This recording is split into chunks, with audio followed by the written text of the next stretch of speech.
Bienvenidos una vez más a su canal Darwin Castillo, donde se predica la verdad presente del mensaje de los tres ángeles para este tiempo final. En el día de hoy vamos a tener un estudio sobre el número 666 y la relación que tiene con la marca de la bestia. Continuamos después de intro.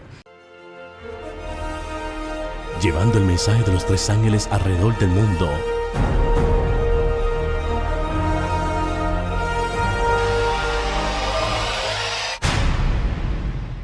Bien, el estudio de hoy se titula 666, el número de la bestia.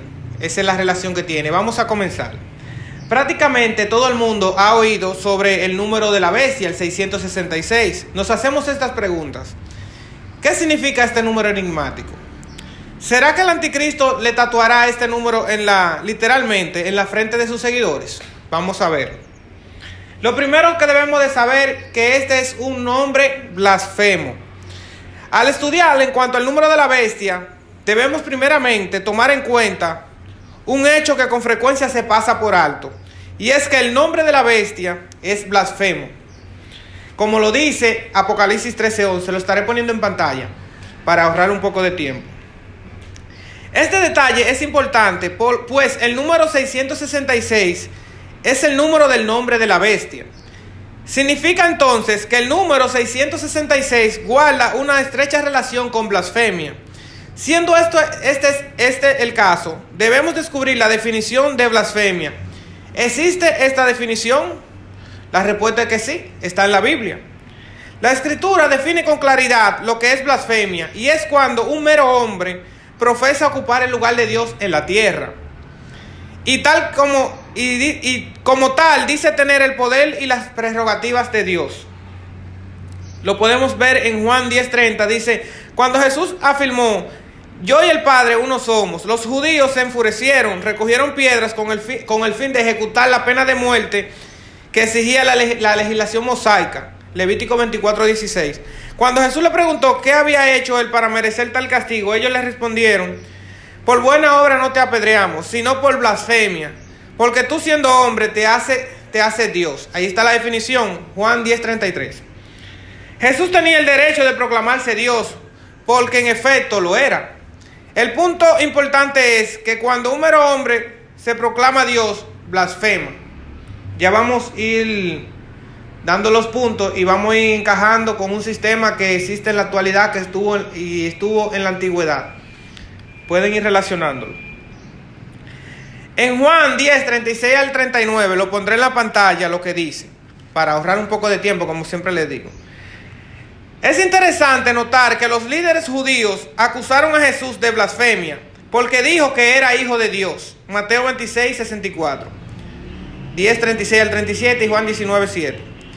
Todos los judíos profesaban ser hijos de Dios, en sentido general, pero claramente Jesús no estaba afirmando que era un hijo de Dios, sino, en el sentido estricto de la palabra, el representante de Dios en la tierra. Jesús profesaba ser el portavoz de Dios en la tierra, es decir, el vicario de Dios. Por eso Jesús podía decir con todo derecho: el que me ha visto a mí, ha visto al Padre. Juan 14:9. Jesús podía reclamar con todo derecho el título de Vicarius Dei. En las Escrituras también blasfemia se define de otra manera. Cuando un mero hombre dice que tiene poder para perdonar pecados, está blasfemando. Cuando Jesús le dijo al paralítico de Capernaum: tus pecados te son perdonados, Marcos 2:5, los líderes religiosos murmuraron diciendo: ¿por qué habla este así? Blasfemia dice. ¿Quién puede perdonar pecados sino Dios? Marcos 2:7. Los líderes estaban pensando: si este hombre dice que tiene el derecho de perdonar pecados, entonces debe también reclamar la posición de Dios, pues solo Dios tiene el poder para perdonar pecados. Segunda de Tesalonicenses 2:3 al 4 nos habla de la aparición del anticristo, que se identifica como el hombre de pecado, el hijo de perdición. Aquí le estaré poniendo el versículo bíblico. Al final dice: sentándose en el templo de Dios como Dios, haciéndose pasar por Dios. Esa es la definición del anticristo.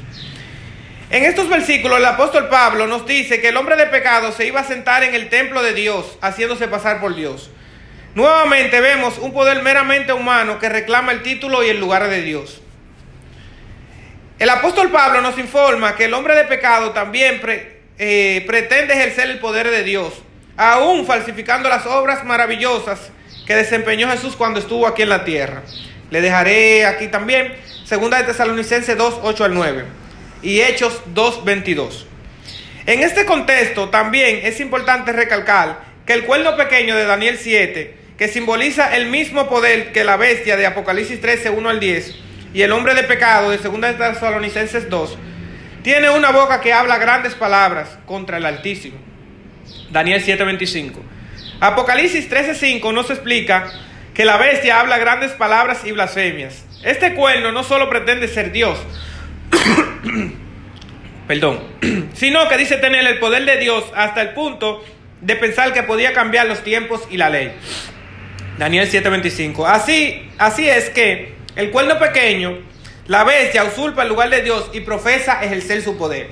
Aquí vemos algunas de las características que la bestia hace para hacerse pasar por Dios. Y solamente hay un sistema en este mundo que ha concordado con eso desde la antigüedad, y es el sistema del papado, el sistema católico romano, que dice, profesa perdonar pecados, donde ese solamente lo puede hacer Dios. Dice ser el vicario de Cristo aquí en la tierra, y muchas otras herejías más que ellos dicen. Los amigos pentecostales y de otras denominaciones creen que el anticristo será una persona literal que se levantará en Israel, cosa que no es así, porque no estudian la Biblia a profundidad y no tienen el método de interpretación historicista, que es el método que usa la palabra de Dios para interpretarse a sí misma. Los otros métodos que existen, el futurismo, fueron inventados por los católicos, Francisco de Loyola y esas personas, y el preterismo por otras denominaciones, cosa que no tienen soporte bíblico al interpretar las palabras, porque algunas ponen la profecía en el pasado y otras ponen que se van a cumplir cuando el anticristo aparezca, y están muy equivocados. Vamos a continuar para no perder mucho tiempo. ¿En qué sentido habla el cuerno pequeño, la bestia blasfemias contra el Altísimo? Daniel 8 nos da la respuesta indisputable. Este capítulo, a diferencia de Daniel 7, no nos dice que el cuerno pequeño habla blasfemia contra Dios, sino más bien que intenta suplantar al príncipe del ejército de Jehová, usurpando su lugar, Josué 5, 14 al 15, y quitándole su ministración continua en el santuario celestial, Daniel 8 al 11. Así que Daniel 8, la blasfemia del cuerno pequeño consiste en que usurpa el lugar y las funciones del príncipe del ejército de Jehová. Y ese príncipe es Jesús. A la luz de esta evidencia abrumadora, podemos concluir que el nombre blasfemo de la bestia debe guardar una estrecha relación con el intento que hace de ocupar el lugar de Dios en la tierra y ejercer poder y prerrogativas que pertenecen solo a Dios. Eso es lo que le estuve explicando anteriormente, que lo está haciendo este sistema que le acabo de mencionar. No cabe duda alguna que el poder que representa el cuerno pequeño, la bestia y el hombre de pecado es el papado católico romano, se lo había dicho. El cuerno pequeño, la bestia, aparecen en un momento específico de la gran cadena profética. Hay una clara secuencia de cronología de poderes que preceden a la llegada del cuerno pequeño, la bestia, al escenario profético. Los reinos de Babilonia, Medo-Persia, Grecia, Roma y la Roma dividida preceden a la aparición de este poder en el panorama profético. Existen numerosas evidencias donde escritores católicos romanos han dicho que el Papa ocupa el lugar de Dios en la tierra. Pondré algunos ejemplos. La prestigiosa enciclopedia católica Pronta Biblioteca explica el poder que tiene el Papa. Lo estaré poniendo aquí en la pantalla para que lo vayan viendo. La otra es el Papa Nicolás I, quien ocupó el trono papal desde el 858 hasta el 867 después de Cristo, afirmó estar aquí. El Papa León XIII, en su encíclica fechada 10 de enero de 1890, escribió sobre los deberes principales de los cristianos como ciudadanos. Estará aquí. En repetidas ocasiones, diversos escritores católicos se han referido a los papas como vicario de Cristo, vicerregentes de Cristo, y sí como vicario del Hijo de Dios. Ofreceremos pruebas ahora. La Biblia menciona varias funciones que solamente le pertenecen a Dios. Dios mora en la iglesia por medio de su Espíritu Santo, de su Espíritu. Efesios 2, 19 al 22. El representante de Cristo en la tierra es el Espíritu Santo. Juan 14, 16.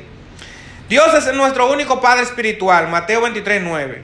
Solo podemos inclinarnos y arrodillarnos ante Dios, Hechos 10, 25 al 26. Dios es el único que puede perdonar pecados, Marcos 2, 7. Dios es el único que es infalible en sus declaraciones, Santiago 1, 17. Dios es el único que tiene poder, derecho de poner y quitar reyes, Daniel 2, 21. Dios es el único que tiene derecho a juzgar y nadie lo puede juzgar a él, Juan 5, 22. Y Dios es el único que puede pronunciar la sentencia de muerte contra los rebeldes empedernidos, Daniel 7, 21. Seguimos. Dios tiene una ley eterna que no se puede cambiar y Dios estableció el séptimo día como señal en su poder creador. Éxodo 28 al 11.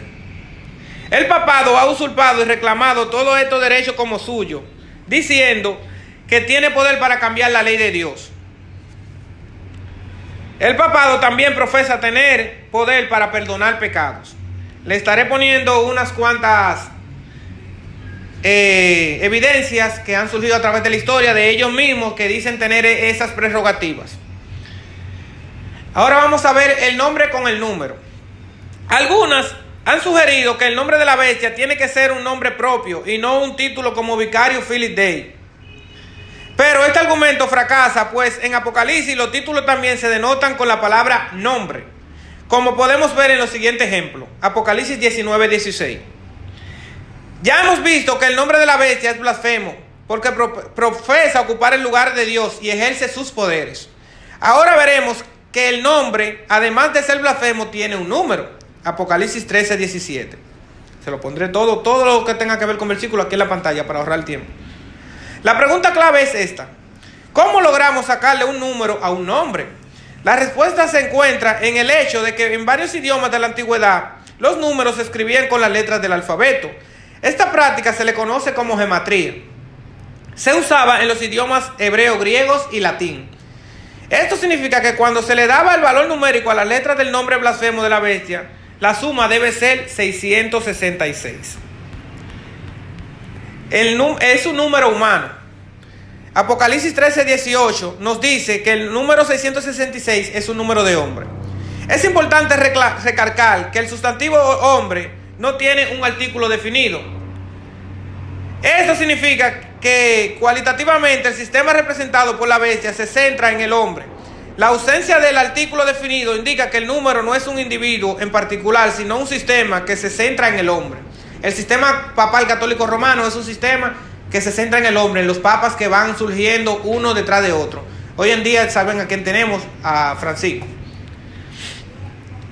Dice: de notar que el cuerno pequeño tiene ojos como de hombre, y al sistema apóstata de 2 de Tesalonicenses 2 se le llama el hombre de pecado. Ciertamente este es un sistema humano que usurpa el lugar de Dios y se basa en la grandeza y las proezas del hombre. El idioma del nombre. Surge una pregunta muy importante aquí: ¿en cuál idioma debemos buscar el nombre o el título de la bestia? ¿Debemos buscarlo en hebreo, griego, latín o posiblemente en español? No cabe duda que podemos saber de la Biblia misma en cuál idioma debemos buscar el nombre y el valor numérico y las letras. ¿Y cuál idioma es? Bueno, la evidencia apunta claramente que debemos buscarlo en latín. Tal vez alguien se pregunte por qué hay que buscarlo en el idioma latín. La razón es sencilla. El libro de Apocalipsis nos dice que el dragón procuró matar a Jesús tan pronto naciera. Aun cuando el dragón representa primero a Satanás, de Apocalipsis 12:9, en un sentido derivado representa el reino que Satanás usó para tratar de matar a Cristo. Mateo 2:16. Cuando el hijo de la mujer ascendió a Dios y a su trono, el dragón le dio a la bestia que se levantó del mal su poder, trono y gran autoridad. Apocalipsis 13:2. De modo que la bestia debe ser romana. El idioma oficial del Imperio Romano era el latín y el idioma oficial del papado es el mismo. Algunos se preguntarán si los romanos usaban el idioma latín en los tiempos de Jesús. La respuesta es que sí, y la Biblia lo confirma. Juan 19:20. Estará aquí. No es coincidencia que el nombre oficial de la Iglesia Católica Apostólica sea romana. Siendo que la bestia representa al papado católico, no debemos de buscar entonces el nombre blasfemo en el idioma oficial, que es el latín. Y si el nombre está en latín, entonces debemos buscar el valor numérico de la letra también en ese idioma latín. En cortas cuentas, tanto el nombre como el valor numérico de las letras se debe buscar en el idioma latín. Hay un nombre que cuadra perfectamente con cada uno de estos requisitos: Vicarius Filii Dei. Es digno de notar que los poetas latinos originalmente establecieron un sistema de numeración que rompió con la costumbre de otras naciones antiguas, en vez de darle un valor numérico a cada letra del alfabeto. Los romanos escogieron tan solo 6 letras del alfabeto para representar todos los números. Las letras son I latina, V, X, L, C, D. La M no va porque no formaba parte del sistema numérico original, pues el número 1000 se escribía poniendo 2 letras D. La S lado a lado. Esto significa que cuando sumamos los 6 números romanos, el total es 666. Esto sugiere fuertemente que se debe usar la solución del enigma 666 en Roma. Estaré poniéndolo aquí en la pantalla, la suma. El nombre en las publicaciones oficiales. Ahora debemos responder 2 preguntas adicionales. ¿Ha designado la Iglesia Católica Romana en su publicación oficialmente al Papa con el nombre de Vicarius Filii Dei? ¿O será un invento de los protestantes? Además, ¿se encontraba este nombre alguna vez en la tiara o en la mitra de los papas? Responderemos a la primera pregunta. Perdón. Por lo menos 10 papas durante un curso de 600 años usaron la donación de Constantino para justificar el supuesto derecho que tenían al poder temporal. La donación le atribuye al Papa el nombre de Vicarius Filii Dei. Incluimos aquí el original que aparece en latín. Estará aquí en la pantalla completa. La donación es una supuesta carta escrita por Constantino al Papa Silvestre. La carta le concede poderes temporales al Papa. Se sabe a cierta que la donación ya se conocía en el siglo IX, aunque los papas comenzaron a usarla en el siglo XI para justificar las extravagantes pretensiones del papado al poder temporal.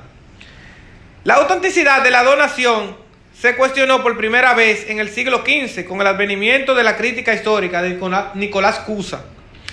Dudaba seriamente de la autenticidad de la donación y en el año 1450 la obra erudita de Laureano Valla comprobó sin lugar a dudas que era una falsificación fraudulenta. Sobra decir que el Vaticano no apreció la obra de Valla y por lo tanto la oficina de la Inquisición puso la obra en el índice de los libros prohibidos en el año 1559.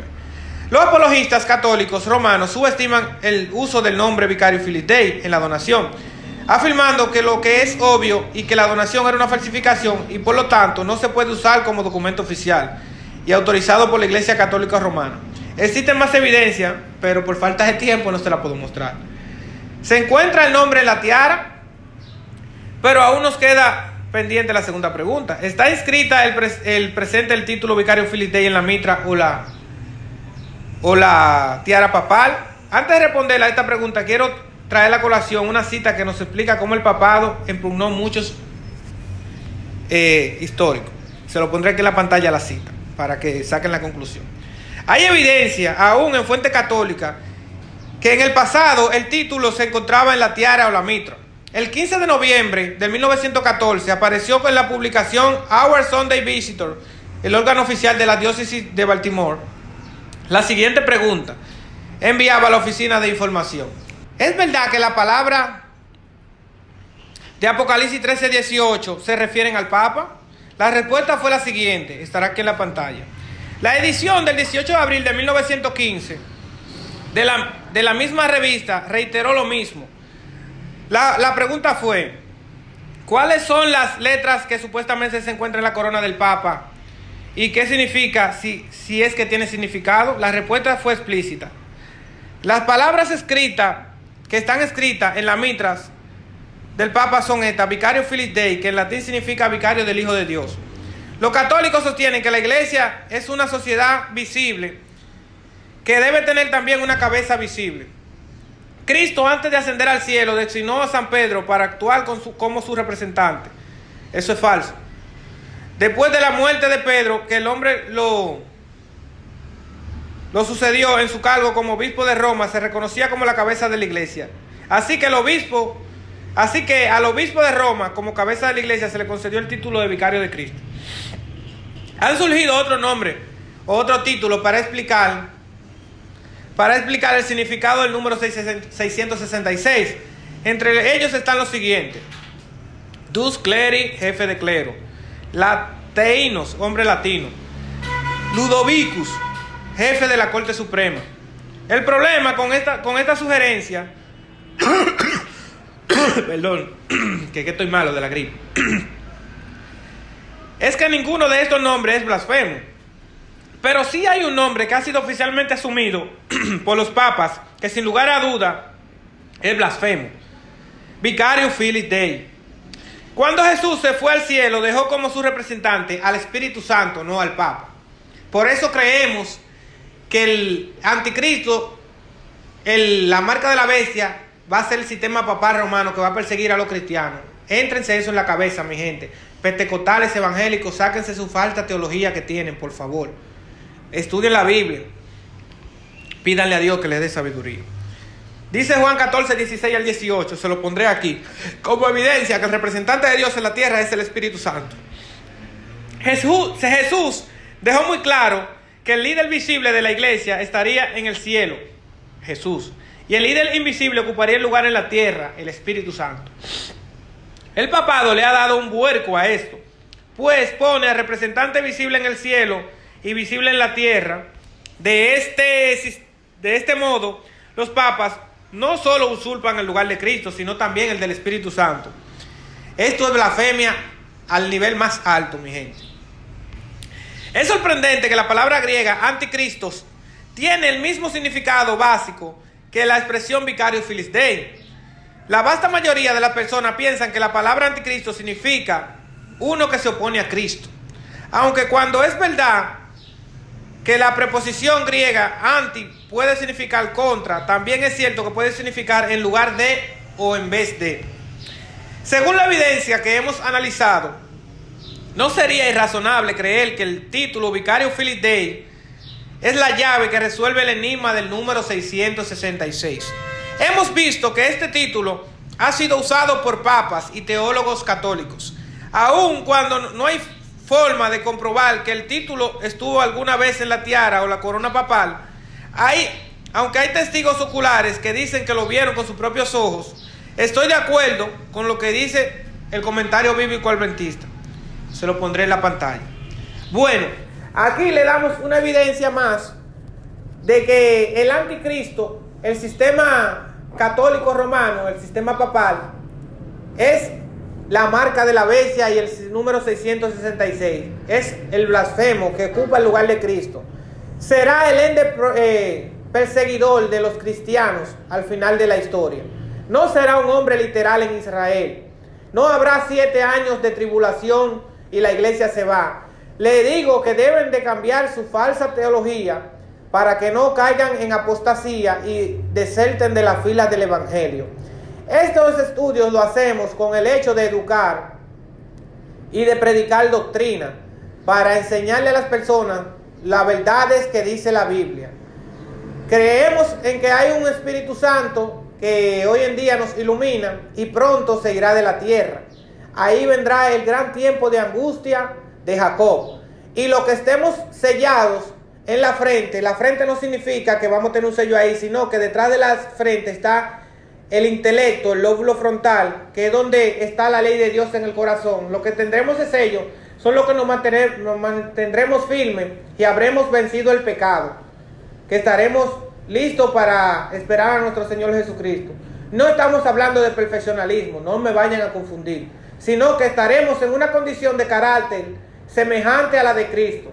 Y la hermana White lo corrobora, lo que estoy diciendo. Todo lo hablamos a la luz de la Biblia y el espíritu de profecía. Lo dejaremos hasta aquí. El estudio se ha pasado un poco de lo que tradicionalmente lo hacemos, pero valió la pena. El Señor me les bendiga y me le continúe bendiciendo. Y será hasta la próxima. Recuerden suscribirse, darle like. Pueden publicar esto donde les guste. Tienen mi autorización, porque lo que queremos es llevar la palabra de Dios hasta el fin del mundo. Hasta la próxima. Bye.